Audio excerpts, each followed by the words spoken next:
We use a lot of gels in urology.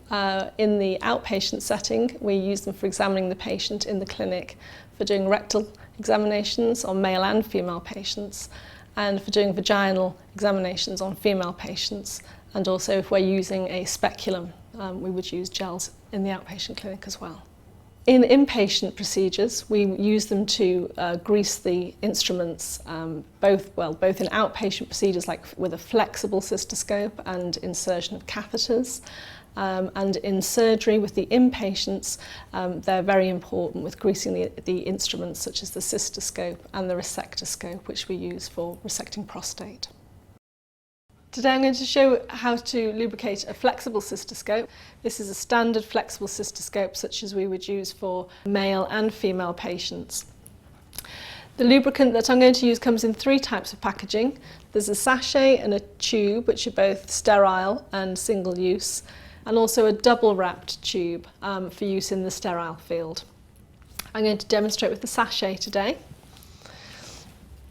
So you just squeeze the gel away from the end and then rip it straight across, and then squeeze it along the end of the scope, and you can see that it's nice and viscous and adheres well to the instrument as I put it on. And then you can just lift the scope and wipe that around, make sure the whole scope is nicely lubricated for ease of insertion and manipulation during the procedure. We use gels for patient comfort so that the instrument's introduced smoothly with no dragging on the sensitive mucosa. Once the instruments are in situ, it's very important to keep that lubrication between the instrument and the lining of the urethra so that there's no damage, any torquing or tearing of the delicate tissues during the procedure.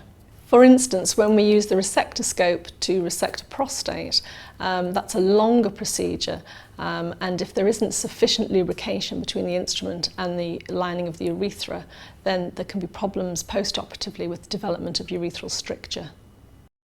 We have a resectoscope here, which I'm sure you're used to seeing.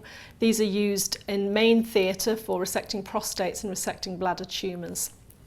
You can see that the drainage holes here would be quite rough as they pass through the urethra, and although we have the obturator in, there's still a number of ridges which could catch on the mucosa and cause trauma. The lubricant comes in 3 packages. There's a sterile single-use sachet and a sterile single-use tube. The tube also comes double wrapped for use in the sterile field. Today I'm going to use the middle tube. So you unscrew the lid and you can see that it's sealed inside for sterility, and there is a point in the cap for piercing the film.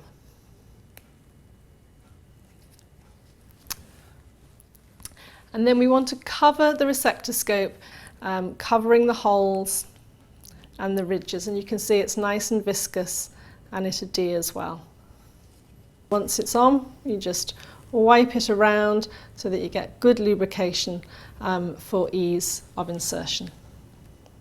When I'm looking for a gel to use, I would want that gel to be quite gloopy so that it doesn't just drip off the instrument. It needs to be sterile so that it doesn't introduce infection into the patient. A urinary tract infection is always a possibility after a urological procedure. But they can be very disabling for the patient. In the elderly population, they can cause confusion and lead to admission to hospital. So we are always very interested in decreasing the incidence of infection. It's important to have a single-use gel because you don't want to risk cross-contamination by using the same pot of gel for more than one procedure. The gel also needs to be clear so that it doesn't obscure the view through the urological instruments. And we always use water-based gels. We know that oil-based lubricants can degrade rubber, and for that reason they're not recommended for use with condoms, and obviously in urology we don't want to risk degrading the gloves or the catheters that we're using, and so we would always choose a water-based lubricant. Some gels have lidocaine in them, which is a local anaesthetic. Evidence as to whether that is useful is split. The lidocaine has an onset of action between 3 and 5 minutes, and in day-to-day practice those gels actually are mainly used for their lubricant action. I can't imagine not using gels in my work.